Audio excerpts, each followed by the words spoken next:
Everyone knows you can't beat the comfort of a pair of Crocs. But style doesn't get talked about enough. The edgy look and feel of the Echo Clog will bring your streetwear game to the next level.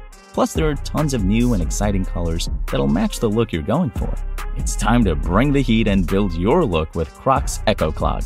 Shop the Echo Clog collection on crocs.com. Hello everyone. The clip you're about to hear is from one of our exclusive Patreon episodes on a recent horror release, and just like all of our other episodes, it might include major spoilers for said horror release, so don't listen to it if you haven't already seen it. You've officially been warned. And if you'd like to hear the full episode, just head on over to patreon.com/horrorqueers and subscribe today. Without further ado, here is your exclusive Patreon clip.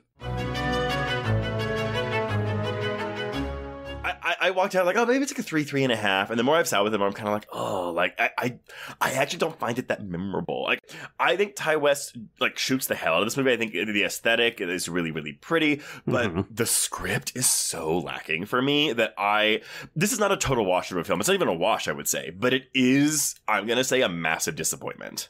Massive disappointment. Okay.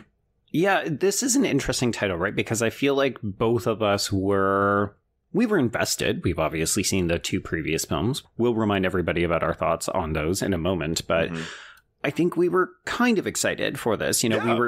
we were interested to see where it was going to take the character, how it was going to wrap things up, and so on. And this is the longest time that we've had between entries in this trilogy. So it kind of felt like, oh, maybe we're taking our time, ensuring we get it right, and so on. And I'm unfortunately in agreement with you. I don't think I'd say it's a massive disappointment because I didn't care that much about it, but I walked out of the theater and I felt just so unenthusiastic.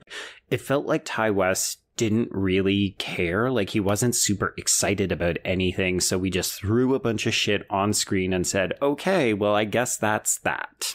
Yeah, I also, because I think, like, for good things in this movie, I think Mia Goth and Kevin Bacon are doing really good. Well, I think they're doing what they can with material that isn't there. But I think what bothers me the most is that MaXXXine has become a character in this film that's very reactive to the things around her. Like, she isn't as take charge. And I get the ideas because, okay, like, she's out of her depth. Like, she's actually is being challenged by someone who is more than up to the task of challenging her, I guess. But, like, she was a less interesting character in this film. She was written much less interesting to me.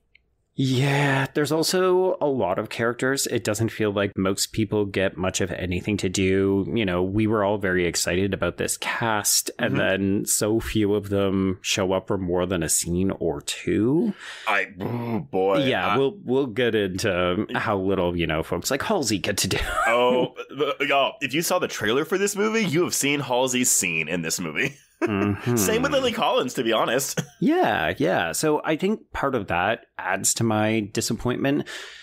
But you know what, Trace, we're getting ahead of ourselves. So why don't we rewind and remind folks? So we do have episodes on Patreon about both X and Pearl. But in terms of, we've had some time between when we covered them, when we initially saw the films. How do you feel about those two previous films?